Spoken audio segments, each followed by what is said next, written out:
जय हिंद। आइए हम लोग आज फंडामेंटल ड्यूटीज़ के बारे में पढ़ेंगे। ठीक है, जैसे हम लोगों ने मौलिक अधिकारों के बारे में पढ़ा, मौलिक अधिकार फंडामेंटल राइट्स के बारे में। ठीक है, अब हम लोग फंडामेंटल ड्यूटीज़ के बारे में पढ़ेंगे। जैसे आप लोगों ने एक फेमस जो है ना, एक प्रकार से एक फ्रेज हर जगह यूज किया जाता है या प्रयोग में लाया जाता है कि नो लंच इज फ्री। मतलब कुछ भी चीज आपको मुफ्त में नहीं मिलती, यू हैव टू पे द प्राइस फॉर इट। आपको उसके लिए मूल्य चुकाना होता है और चुकाना भी चाहिए, फ्री में लेना भी नहीं चाहिए। जब आप पॉलिटिकल थ्योरी में स्टेट को पढ़ते हैं, राज्य को पढ़ते हैं, इवोल्यूशन ऑफ द स्टेट पढ़ते हैं, तो कैसे बनता है एक राज्य का निर्माण, कैसे होता है। जितने भी स्टेट के मेंबर्स होते हैं अर्थात सिटीजन, एक पार्टिकुलर इंडिविजुअल से मिलकर ही स्टेट का निर्माण होता है। ठीक है, उसी प्रकार कोई जैसे हम लेबर यूनियन होता है, किसान यूनियन होता है, कोई ऑर्गेनाइजेशन होता है, कोई कंपनी होती है, तो जितने भी वर्कर्स होते हैं या यूनियन के मेंबर्स होते हैं वो लोग, जैसे कोई किसान यूनियन है तो जितने भी किसान के मेंबर्स और सदस्य होंगे वो सब मिलकर एक जगह ऑर्गेनाइज होंगे और वह किसान यूनियन का एक फॉर्मेशन लेगा। ठीक उसी प्रकार स्टेट का भी निर्माण इस प्रकार से हुआ। सारे मेंबर्स ऑफ द स्टेट या फिर कह सकते हैं इंडिविजुअल और सिटीजन ऑफ दिस, कह सकते हैं particular society, particular territory, come along with me, come along with कह सकते हैं कि themselves and form a state. ठीक है, एक स्टेट का निर्माण करते हैं।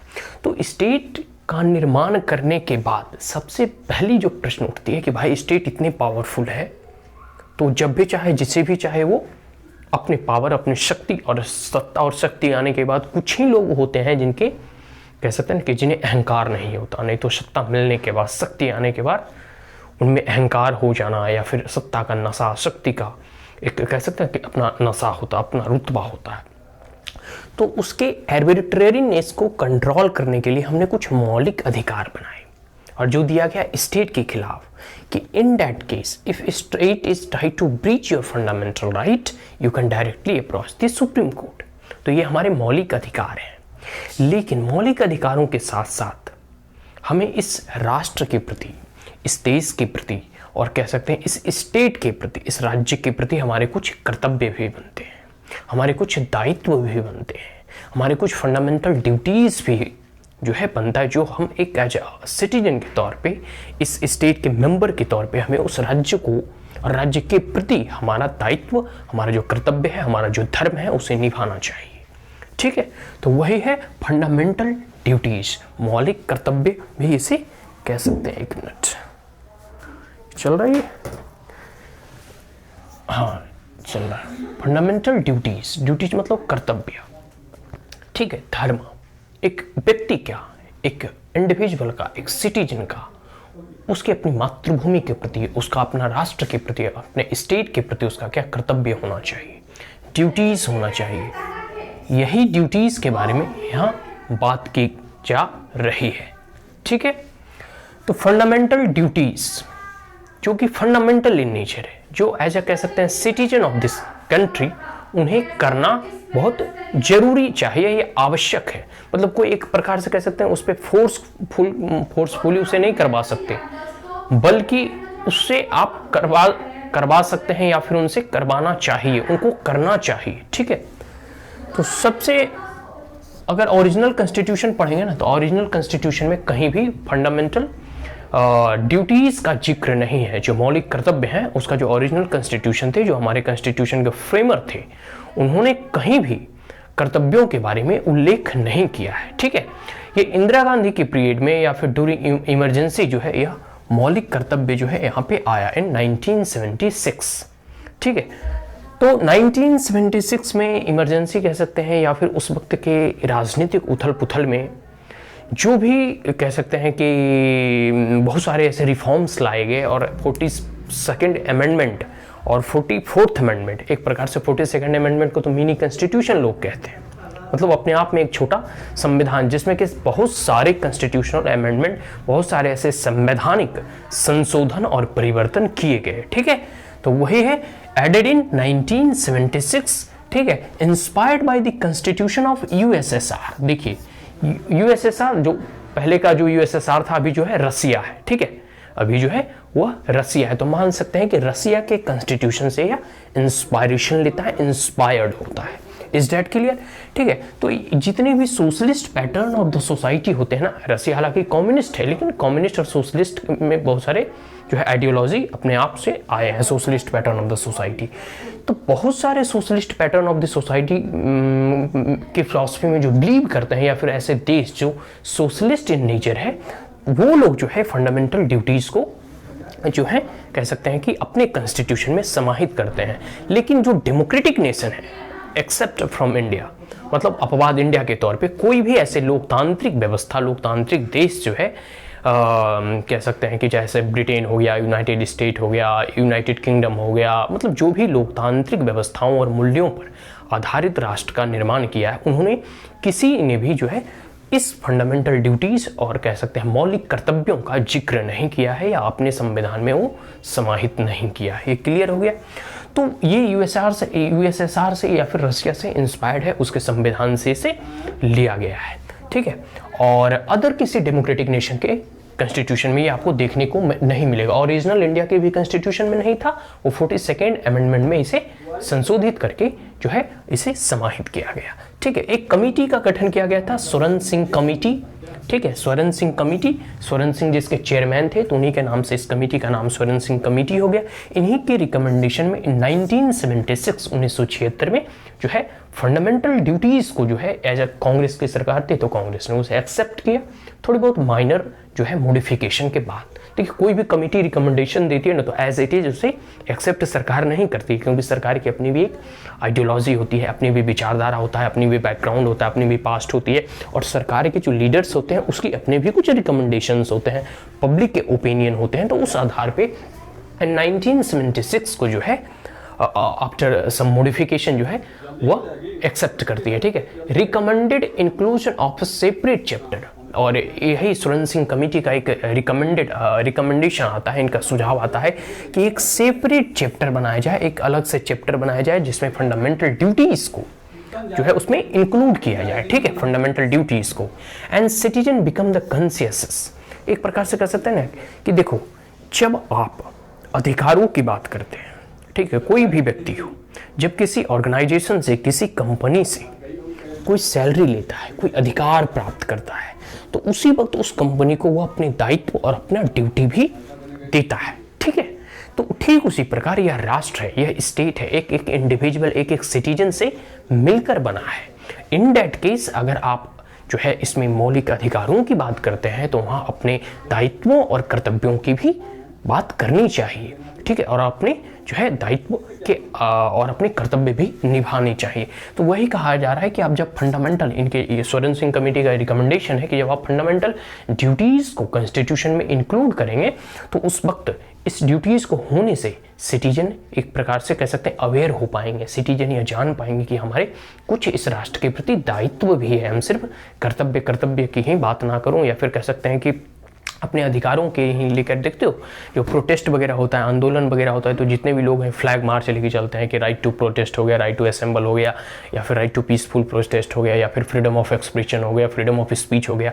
कितना इसमें लोग मतलब बहस करते हैं, ये हमारे मौलिक अधिकार हैं, इसका कोई हनन नहीं होना चाहिए, इसे कोई नहीं ले सकता, मतलब लोग एकदम झंडा लेके प्रोटेस्ट करने पहुंच जाते हैं। लेकिन कभी आपने देखा है कि अपने कर्तव्यों के प्रति, अब जैसे एक एग्जाम्पल लो स्वच्छता अभियान का, स्वच्छता अभियान एक मास मूवमेंट बना, तभी यह एक सक्सेसफुल मूवमेंट और कह सकते हैं कि स्कीम हो पाया सरकार का। अदरवाइज जो मूवमेंट, जो स्कीम और कह सकते हैं कि कोई भी पॉलिसी, जब तक उसका सिटीजन का उसमें पार्टिसिपेशन ना हो, वो सक्सेसफुल नहीं हो सकता है या होता है।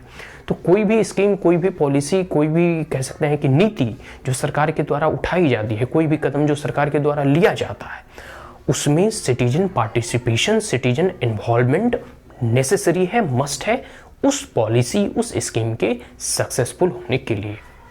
ठीक है। तो ठीक इसी प्रकार जब हम फंडामेंटल राइट को फंडामेंटल राइट के साथ साथ फंडामेंटल ड्यूटीज को संविधान में इंक्लूड करेंगे, तब उससे सिटीजन अवेयर हो पाएगा, जागरूक हो पाएगा, जान पाएगा, कॉन्शियस हो पाएगा कि हाँ, हमारे कुछ कर्तव्य भी बनते हैं इस देश के प्रति।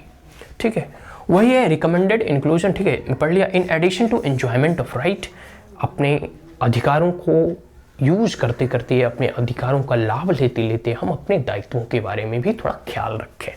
Certain duties to perform as well, तो हमें अपने कुछ कर्तव्य भी परफॉर्म करने हैं, ठीक है। तो 42nd अमेंडमेंट लाया गया 1976, कांग्रेस जो है इसे एक्सेप्ट करती है और एक नया पार्ट जोड़ा जाता है, ठीक है, 4A। उस पार्ट में एक आर्टिकल है 51A, जिसमें कि 10 फंडामेंटल राइट, शुरुआत में 10 ही फंडामेंटल राइट थे, फिर इसे अमेंडमेंट करके कुछ और इसमें बढ़ाए गए हैं। फंडामेंटल ड्यूटीज में राइट की बात नहीं कर रहा, फंडामेंटल ड्यूटीज पार्ट 4A अनुच्छेद 51A, ठीक है। Part 4A only article 51A, अनुच्छेद 51A में फंडामेंटल ड्यूटीज इंक्लूड किए गए हैं। अब जो फंडामेंटल ड्यूटीज की लिस्ट है, उस अनुसार हम पूरे के पूरे फंडामेंटल ड्यूटीज को हम जानने का प्रयास करेंगे। सबसे पहला है कि avoid by constitution and respect. Avoid by constitution मतलब कॉन्स्टिट्यूशन के जितने भी आइडियल्स हैं, आदर्श हैं, ठीक है। कॉन्स्टिट्यूशन और संविधान की जो इंस्टीट्यूशन है, संस्थाएं हैं, जैसे पार्लियामेंट हो गया या फिर जो भी संस्थाएं हैं, इलेक्शन कमीशन हो गया, यूपीएससी हो गया, ठीक है, इंस्टीट्यूशंस हैं, और नेशनल फ्लैग है, नेशनल एंथम है, राष्ट्रगान हो गया, राष्ट्रगीत हो गया, या फिर राष्ट्र ध्वज हो गया, तिरंगा। इन तमाम चीज़ों का हमें रिस्पेक्ट करना है और जो कॉन्स्टिट्यूशन में लिखा गया है उस अनुसार हमें अपने कर्तव्य, अपने दायित्व और अपने अधिकारों की मांग करना है। तो कहने का मतलब है कि जो भी हम काम करेंगे वो संविधान सम्मत होना चाहिए, ठीक है। ये क्लियर हो गया। Avoid by constitution and respect ideals, institution, national flag and national anthem.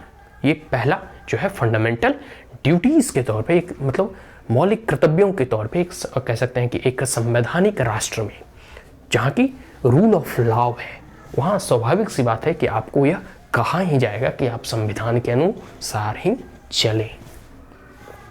दूसरा है, ठीक है, बी में है चेरिस्ट, ठीक है, and follow noble ideals that inspire the national struggle for freedom. Cherish मतलब पोषण करना, ठीक है, एंड फॉलो मतलब फॉलो करना, उसका अनुकरण करना, अनुसरण करना। अनुकरणीय जो होते हैं ना, उनका अनुकरण किया जाता है, मतलब उन्हें फॉलो करता। शुद्ध हिंदी में बता रहा हूं, अनुकरण, अनुसरण दोनों शब्द यूज होते हैं।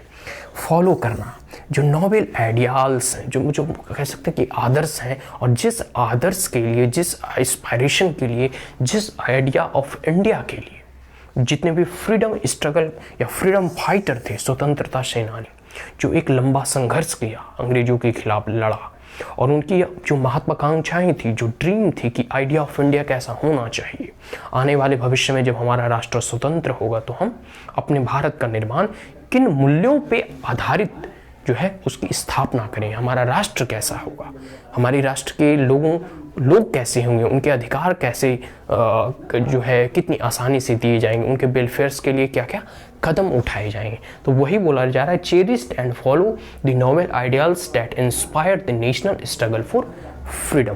क्लियर हो गया। सी में है uphold and protect the sovereignty, unity and integrity of India. देश की एकता, अखंडता और संप्रभुता की रक्षा करना है। सभी को मालूम है कि जो इस देश का नागरिक है वो किसी भी कीमत पे अपनी संप्रभुता पे कोई भी आंच नहीं आने देगा। उसके लिए देखते हो हाल फिलहाल में एक बहुत ही कह सकते हैं सैड न्यूज आया कि किस प्रकार जनरल बिपिन रावत ने कह सकते हैं कि प्लेन क्रैश में उनका वीर गति को प्राप्त होना या फिर वो मारे जाते हैं। तो अपनी संप्रभुता के लिए, अपने राष्ट्र के, देखो अभी रिसेंटली कल जो था वो 1971वां किस प्रकार से भारत के जितने भी सेना के लोग थे या फिर उस वक्त की जो पॉलिसी थी इंदिरा गांधी के द्वारा, जो स्टेप्स उठाए गए थे, जो पाकिस्तान का विभाजन करके बांग्लादेश का निर्माण करवाया और 90,000 से अधिक पाकिस्तानी को सैनिकों को घुटने टेकने पर मजबूर किया भारत के वीर जवानों ने। तो वो सब क्या है, अपनी संप्रभुता की रक्षा करना, देश की एकता और अखंडता को टूटने से बचाना। तो किसी भी परिस्थिति में जो इस देश का नागरिक होगा वो अपनी राष्ट्र की रक्षा के लिए हमेशा कह सकते हैं अपना सर्वस्व बलिदान करने को तत्पर होगा। आगे है defend the country and renders national service when call upon two do so. देखो चाइना पाकिस्तान का जब युद्ध हुआ था तो उसमें युद्ध के पश्चात भारत सरकार ने यह ऐलान कर दिया कि जिस जिसको सैनिक में मतलब सेना में भर्ती होना है या वॉलंटियर जो लोग शामिल होना चाहते हैं वो लोग आए। तो बहुत सारे जो युवा थे, नवयुवक थे, वो उस दौड़ में पार्टिसिपेट किए थे। फिजिकली फिटनेस में ही उस वक्त जो है सेना में ले लिया जाता था। तो वही कहा जा रहा है कि डिफेंड कंट्री को डिफेंड करने की जब आवश्यकता हो, कंट्री को जब आपकी ज़रूरत हो एक कॉमन सिटीजन के तौर पे, देखते हो, इसलिए सिविल सोसाइटी के लोग होते हैं, एनसीसी कैडेट वगैरह होते हैं, या फिर जो कॉमन लोग भी हैं, जो आम लोग हैं, अगर राष्ट्र को आपकी ज़रूरत हो तो आप अपना सर्वस्व बलिदान करने को हमेशा तत्पर रहे, क्योंकि वहाँ प्रश्न राष्ट्र का है। ठीक है, तो जब भी देश को आपकी ज़रूरत होगा वहाँ जो है आपको अपनी जो है सेवा प्रदान करने के लिए कहा जाएगा और आप जो है उसके लिए हमेशा तत्पर रहें, तैयार रहें।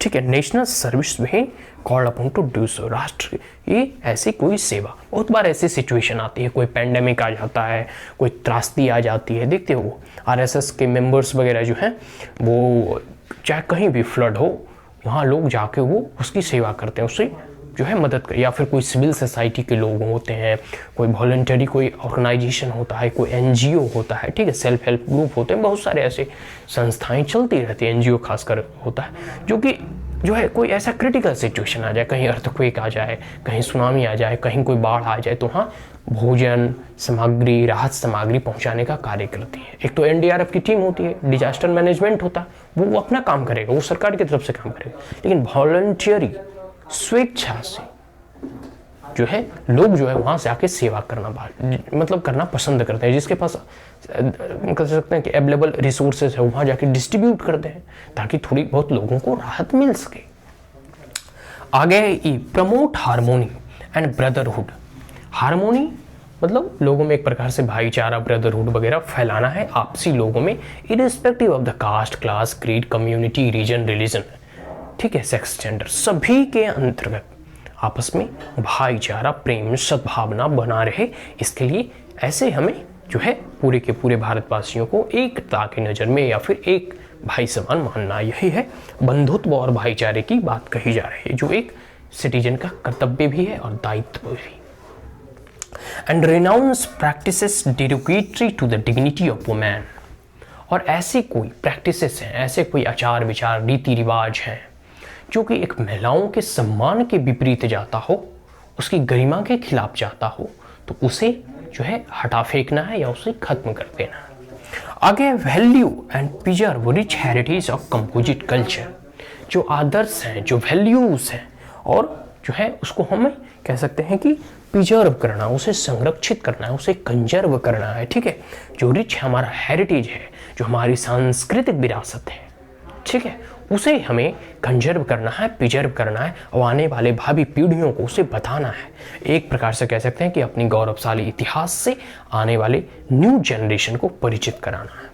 आगे है protect and improve natural environment, forest, lakes, wildlife, animals. ठीक है, कहने का मतलब है कि हमें उसकी सुरक्षा करना है, उसे इम्प्रूव करना, उसको बढ़ाना है। किसे किसे, तो जैसे वन संपदा हो गया, वाइल्ड लाइफ हो गया, मतलब एनिमल्स वगैरह जो होते हैं, ठीक है, उसके उसी के साथ साथ जो लेक हो गया, तालाब हो गया, कुआं हो गया, मतलब जो भी ऐसे प्राकृतिक संसाधन है भारत का। देखो, एक कहीं ना कहीं आप मानोगे कि जो बायोडाइवर्सिटी है या फिर जो एक एग्जाम्पल के तौर पे ले लो प्लांट का ही, पौधा का या फिर कोई वृक्ष का, वृक्ष हो या मनुष्य हो, both are interdependent to each other. If the tree will survive, if the forest will survive, if the environment will survive, then we will survive. Otherwise, if the forest will die, we will also die. ठीक है, एक प्रकार से मैं उदाहरण के तौर पे कह रहा हूँ। ठीक है, तो यही है कि हमें प्रकृति का संरक्षण करना है। अब इसके लिए आप किसी को दबाव तो नहीं बना सकते, लेकिन हाँ, हमारा यह दायित्व बनता है कि हम जो है अपने समाज, अपने राष्ट्र के जो भी प्राकृतिक संसाधन है, नेचुरल रिसोर्सेस है, उसको कंजर्व करना है, वाइल्ड लाइफ रिसोर्सेस है, उसे कंजर्व करना है। ठीक है, आगे है डेवलप्ड साइंटिफिक टेम्पर, और साथ साथ वैज्ञानिक टेम्पर, वैज्ञानिक दृष्टिकोण जो है डेवलप करना है, ह्यूमनिज्म, ताकि मानवता के कल्याण के लिए कुछ कार्य कर सके। And spirit of inquiry and reforms, और साथ साथ स्पिरिट ऑफ इंक्वायरी मतलब क्या समझते हैं? स्पिरिट ऑफ इंक्वायरी कहने का मतलब है कि वैसे जो है ना कि जो विद्वान या फिर जो वैज्ञानिक किस्म के लोग होते हैं ना, जिनका माइंड जो है रामानुजम की तरह या फिर सीवी रमन की तरह या फिर डॉक्टर कलाम की तरह होता है, वो लोग जो है ना इंक्वायरी करते हैं, जांचने का, ऑब्जर्व करते हैं, कोई चीज़ का गहरी निरीक्षण करते हैं, उसके बाद सोचते हैं कि आखिर ये कैसे हुआ, इसके पीछे कारण क्या था। और इसी में जो है बहुत बड़े बड़े इन्वेंशन हो जाते हैं, बहुत बड़े बड़े आविष्कार निकल जाते हैं। जैसे कोई भी आविष्कार हो, ठीक है, न्यूटन या फिर कोई भी कह सकते हैं कि मतलब उन्होंने देखा कि पेड़ से सेब नीचे गिर रहे हैं तो वो आविष्कार ग्रेविटेशनल फोर्स का आविष्कार कर दिया। तो मतलब एक प्रकार से साइंटिफिक टेम्पर को कल्टीवेट करने की यहाँ बात कही जा रही। आगे है सेफगार्ड पब्लिक प्रॉपर्टी। और जो पब्लिक प्रॉपर्टी है, जो राष्ट्र की संपदा है, देखो अंग्रेजों के ज़माने में क्या था, जो संपदा वगैरह होता था जैसे मतलब वो अंग्रेजों का होता था, मूल था, क्योंकि अंग्रेज उसे लूट कर विदेश लेकर जाया करते थे। अब जो है पब्लिक का जो टैक्स है, पब्लिक की जो मनी है वो भारत में ही इन्वेस्ट होता है, कोई इंग्लैंड नहीं जाता। तो इन द सेंस कि जितने भी पब्लिक प्रॉपर्टी है, सरकारी संपदा है, वो आम लोगों के टैक्स से बनता है, उसका निर्माण होता है, तो वो आम लोगों की ही संपदा है। तो उसे हमें को डिस्ट्रॉय नहीं करना, उसे हमें खत्म नहीं करना, उसका हम कह सकते हैं विध्वंस नहीं करना है, उसे हमको सेफ करना है, उसको हम उसे हमें प्रोटेक्ट करना है। ऐसा नहीं कि जुलूस वगैरह होता है तो दिल्ली में दंगे हुए, देखो कितने बसों को जला दिया, आग लगा दिया, कोई तोड़ रहा है, मतलब ये उपद्रवी कौम की एक पहचान है। मतलब इसमें जो आपको प्रोटेस्ट करने का अधिकार है, बट पीसफुल प्रोटेस्ट करने का अधिकार है, तोड़ने का अधिकार नहीं है, ठीक है। तो सेफगार्ड पब्लिक प्रॉपर्टी का सेफगार्ड करना है। और ऑब्जर्व वायलेंस, किसी पर भी प्रकार का वायलेंस और हिंसा को यहाँ स्वीकृति नहीं प्रदान की गई है। आगे strive towards the excellence all sphere individuals collective activity and nation constantly rise higher. देखिए कहने का मतलब है कि हमें एक्सेलेंस की तरफ जो है बढ़ना। एक्सेलेंट मतलब अभी तो जैसे एक होता है ना कि गुड बेटर बेस्ट, अच्छा है, उससे अच्छा है और सबसे अच्छा है, तो हमें एक्सेलेंस की तरफ बढ़ना है, एकदम उत्तम। और जब हम अपने आप को उत्तम की ओर, एक्सेलेंट की ओर, एक्सेलेंस की ओर आगे बढ़ाएंगे तो अल्टीमेटली और कलेक्टिवली सामूहिक तौर पे हमारा राष्ट्र प्रगति की ओर बढ़ेगा, ठीक है, हमारा राष्ट्र उन्नति की ओर बढ़ेगा। और अंतिम में है कि provide opportunity for the education to his children 6 to 14 year. 6 साल से 14 साल के बच्चे राइट टू एजुकेशन की तरफ फ्री एजुकेशन है। तो ये तमाम गार्जियंस का भी एक कर्तव्य बनता है कि वो अपने बच्चों को अच्छी शिक्षा प्रदान करें, ताकि आज का जो युवा ही है कल का नागरिक बनेगा, आज का जो बच्चे हैं कल का देश के भविष्य होंगे। तो अगर वह शिक्षित होंगे, सुशिक्षित होंगे, सभ्य होंगे तो हमारा देश और आगे बढ़ेगा, ठीक है। तो ये चीज़ें हैं, तो ये फंडामेंटल ड्यूटीज हो गए, कर्तव्य हो गए, और उसके कुछ लिस्ट कि कौन कौन से फंडामेंटल ड्यूटीज जो है बताए गए। कुछ और लिस्ट इसमें अमेंडमेंट भी किए गए थे, कुछ और जोड़े गए थे, लेकिन मूलतः जो है 1976 में ये मौलिक अधिकार थे जिसका हम लोगों ने अभी पूरा जिक्र किया। कुछ इसमें पॉइंट है, फंडामेंटल ड्यूटीज है 1976 ओरिजिनल कॉन्स्टिट्यूशन में नहीं था, inspired by USSR, recommended by सुरन सिंह कमेटी, ठीक है। List of fundamental duties 42nd amendment 1976, ठीक है। कांग्रेस गवर्नमेंट और मोर और लेस कह सकते हैं Indira Gandhi during emergency amended the constitution, ठीक है। ये पूरा का पूरा क्लियर हो गया, ठीक है। फंडामेंटल ड्यूटीज, और एक प्रकार से कह सकते हैं ना कि जब हम अपने अधिकारों की बात करते हैं, जब हम अपने फंडामेंटल राइट्स की बात करते हैं, तो मौलिक कर्तव्यों की भी हमें अपेक्षा रखनी चाहिए। कह सकते हैं कि हमें अधिकारों के साथ साथ कुछ दायित्व भी मिलते हैं, और संविधान हमें यह कहता है कि अपने राष्ट्र की उन्नति, प्रगति, और कह सकते हैं कि जब राष्ट्र आगे बढ़ेगा कलेक्टिवली हम लोग आगे बढ़ेंगे, और कह सकते हैं कि एक इंडिविजुअल भी आगे बढ़ेगा। तो इंडिविजुअल एज ए सिटीजन हमारा एक कर्तव्य बनता है, दायित्व बनता है कि हम किस प्रकार से अपने राष्ट्र के प्रति अपना कर्तव्य निभाएं, अपने ड्यूटीज को परफॉर्म करें, अपने दायित्व और अपने धर्म का निर्वहन करें, ठीक है, ताकि राष्ट्र सदैव उन्नति और प्रगति की राहों पर अग्रसर हो, ठीक है। सो आज के लिए इतना ही। If you are the first time on my channel then like it, share it as well as subscribe it, also press the bell icon. If there were any queries, comment, suggestion, advice, you may comment in the comment box. Thank you once again. Have a great day.